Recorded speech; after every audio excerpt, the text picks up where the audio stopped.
This is something that we're close to finalizing. We haven't done it yet.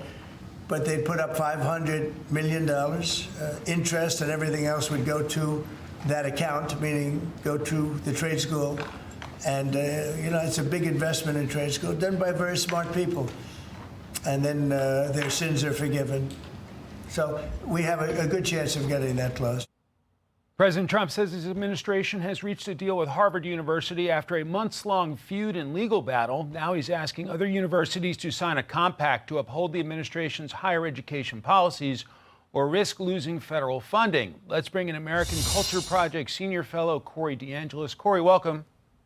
Hey, thanks for having me, Mike. So what's your reaction to a potential deal with Harvard? Oh, this is fantastic news. The Marxists are in retreat, and Trump continues to rack up the W's. We saw this with Brown University's agreement, Columbia University's agreement, and at the end of the day, it's going to be a win-win solution. Harvard was set to lose billions of dollars in federal funding every single year.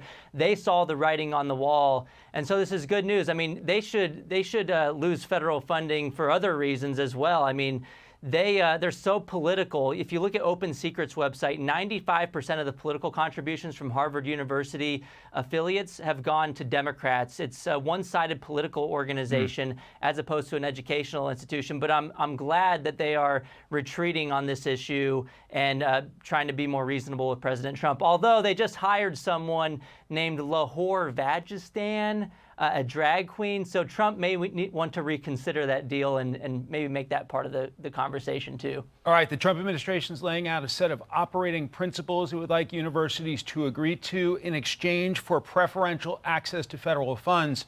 Vanderbilt University tweeting out, quote, Vanderbilt University was among 9 institutions invited by the White House to review the Compact for Academic Excellence in Higher Education.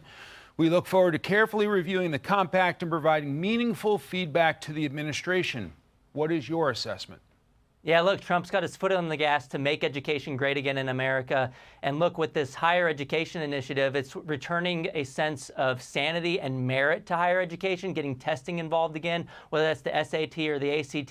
He should take it a step further and say that these colleges must accept alternatives and break that duopoly from the College Board and have things like the classic learning test as well to have more conservative students go into higher education as well. Because part of this White House announcement was about how there's just so much far left indoctrination at the higher education level right now. We need to balance things out. Look, schools are supposed to be ideas where you have debates and free and open conversations regardless of the side of the aisle. I want to get to the story that we teased. Zohran Mamdani, who is the nominee for mayor in New York City, many consider him the favorite at this point, saying he's going to pull funding for kindergartners who are talented, gifted and talented kindergartners. What about that?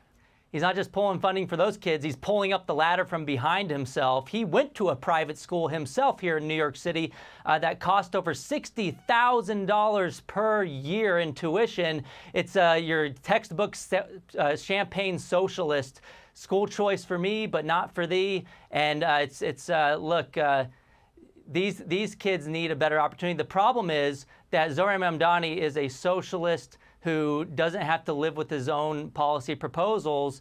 He had these opportunities before. He went to a specialized high school in New York City as well and benefited from that. But he has the endorsement of the teachers union, the UFT here. And in fact, some of the teachers aren't happy about the endorsement of Zohran Mamdani because the union has gotten so political. In fact, Randi Weingarten was on radio the other day, and a teacher from New York City Public Schools called in and said, you know, you guys have gone so far off the deep end with this Mamdani endorsement. And Randi even said to him, she said the quiet part out loud, that if you don't like it, she said the union is going to be as political as it wants to be. And if you don't like it, you can take your dues funding somewhere else. And so teachers should listen to her and pull their funding from the union, stop giving your money to the Democrats, and join alternatives like the Teacher Freedom Alliance who don't engage in woke politics. Corey DeAngelis, great to see you. Thank you so much. Thanks, Mike. Hey everyone, I'm Emily Campagno. Catch me and my co-hosts Harris Faulkner and Kaylee McEnany on Outnumbered every weekday at 12 p.m. Eastern, or set your DVR. Also, don't forget to subscribe to the Fox News YouTube page for daily highlights.